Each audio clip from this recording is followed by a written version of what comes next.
Mm. Oh, that's good. I'm having a good time of meditation, having a good time of lifting up my thoughts to the heavens and to the surroundings and to the angels which are around me. I'm having a great time here before I go to sleep tonight, being grateful. I am so grateful to God and so grateful to the powers that be. I am so grateful. I'm grateful for YouTube and all the wonderful things they do to help us. And they are helping to fix my channel where it looks better. And I'm going to be getting a lot of decorations on there and pictures and everything. Many good videos, and they're helping me along all the way. And I so appreciate America, the country I live in, that enables us to be able to have wonderful things such as this and live such a wonderful life. And I have a nice home. I have health, good health. I have so many wonderful things in my life. It just fills me with joy. My cup just overflows. And I'm so grateful to have this channel up and running. And that type of gratitude stimulates all kinds of good thoughts. We can't hardly have joy in our life until we learn to be grateful. We have to learn to be grateful.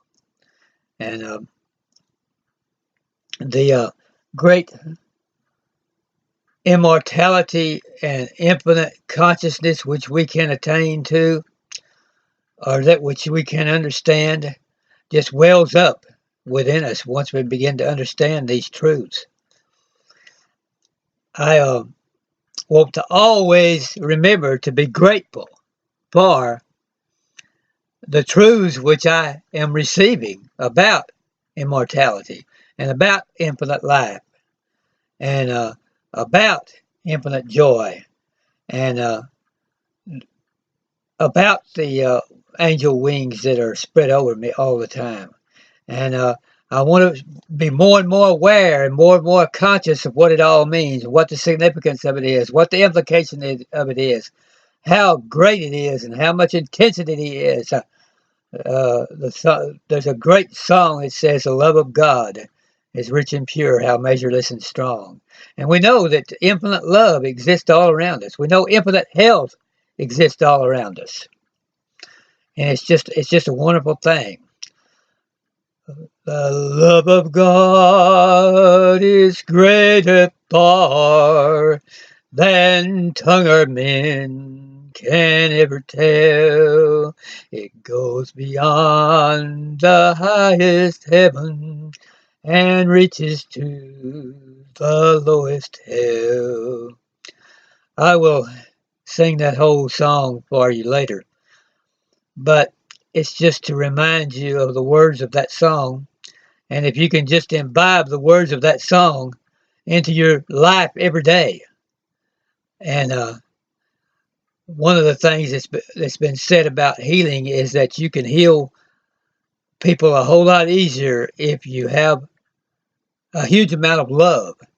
And also if you imbibe the spirit totally of the omnipresence, omniscience,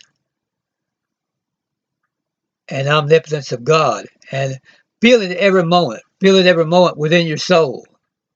Feel it every moment in all of your cells. You should meditate upon that until you feel the omnipotence of God in every cell of your body. From the top of your head to the tips of your toes, you feel it. You feel it in every section of your body, everything that you do, and every move that you make. You feel the power of God moving in that. It is in that move. The power of God is in that action. The power of God is feeding you constantly with enthusiasm, feeding you with intense thoughts, feeding you with motivating thoughts. The more we open up and receive, the more of these thoughts we'll receive, and the more God will bless us, and the more God will love us. And I'm talking about infinite mind and infinite spirit. You know, however you want to refer to the supreme being, which is infinite and all around us.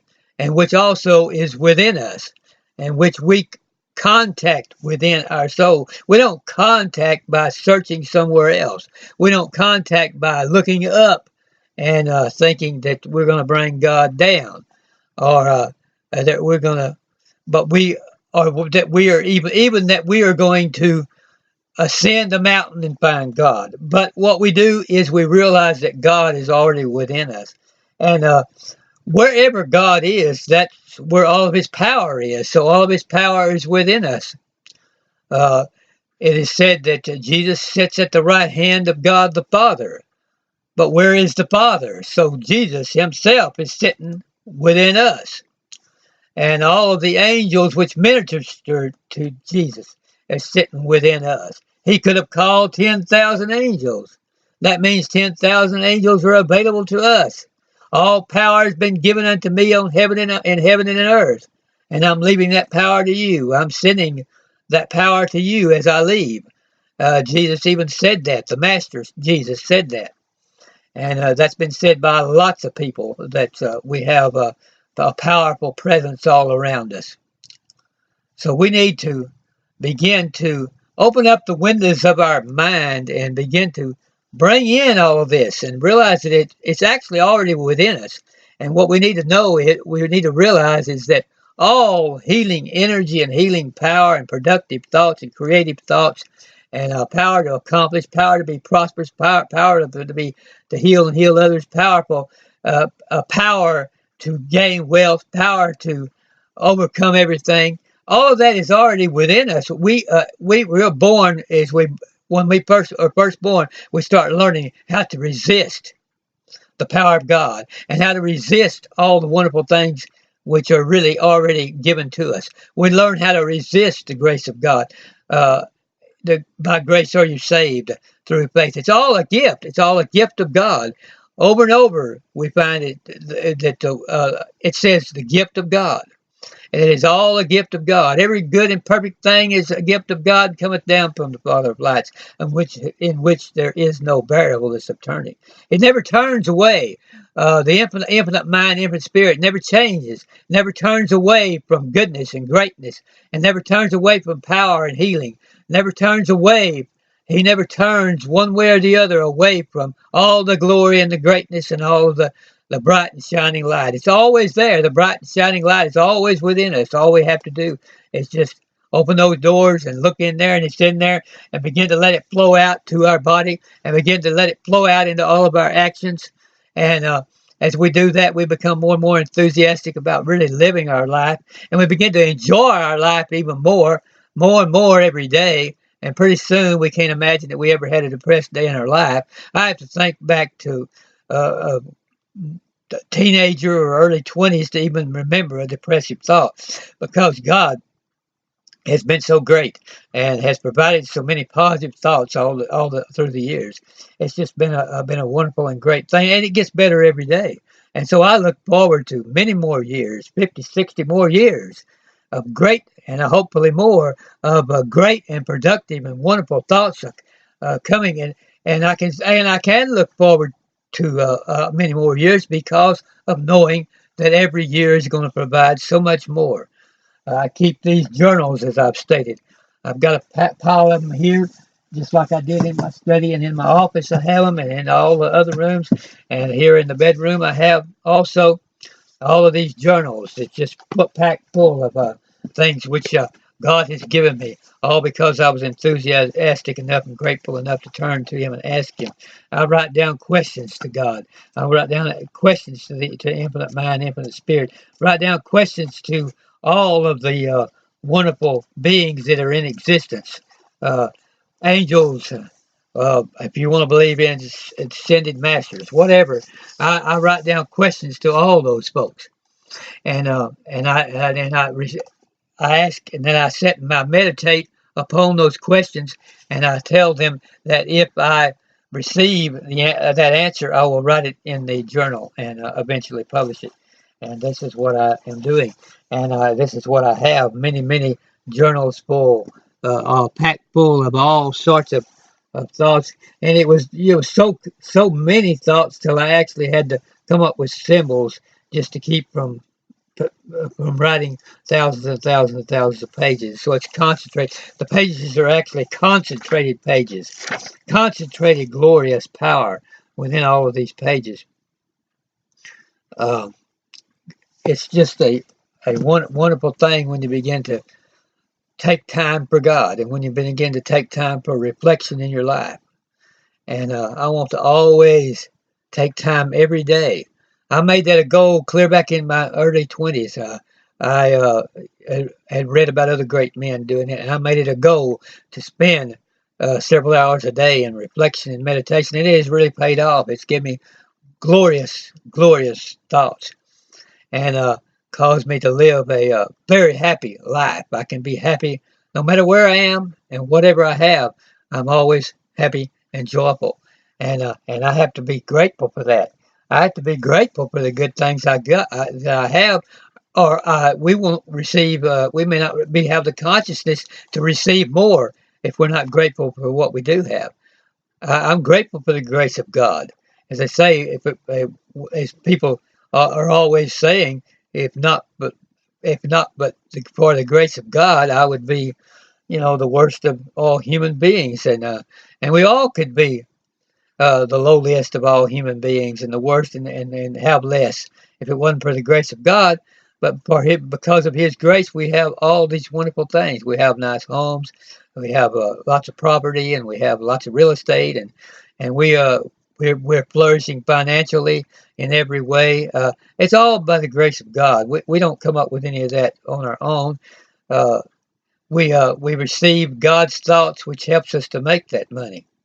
We turn to Him and receive His inspiration. And His inspiration guides us to the right place to make money and the right place to gain health and the right books to read that will give us health. So it all comes from God.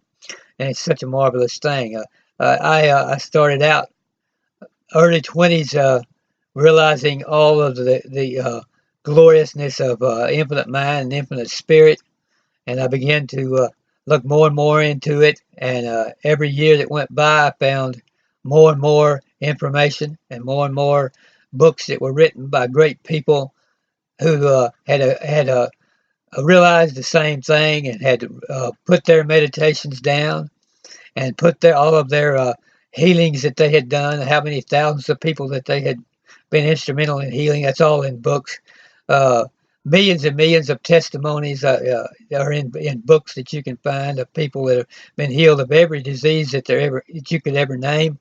It's just a marvelous thing when we get to open our mind. But of course, if we just listen to the TV and we just listen to people that are right around us, that tells us about, well, you have to get this particular illness, you have to get this particular disease. Well, naturally, we're going to fall right into that and believe it. But if we will research in books about people who have been healed and what they have to say about it, and put our mind in that direction, we'll learn how to overcome any disease. Any disease can be healed even after it has come to the final stage. But there is not any disease that cannot also be prevented. And that's one of the things I do. I'm a practitioner of healing. I have a PhD from the Institute of Religious Science, which is a school, a college that teaches healing techniques and thought techniques and creating prosperity through changing your thought patterns. And that's just like the book Getting into the Vortex. It teaches you how to change your thought patterns in order to get into alignment with all the good things which have actually been given to you at birth, but you just didn't ever take advantage because you were unaware of them. And as you open your mind and your alertness to those, then you're able to receive them. And you're able to benefit by them. You're able to gain the inspiration and the power and the glory of it all. And then you become truly wealthy in mind, body, and spirit.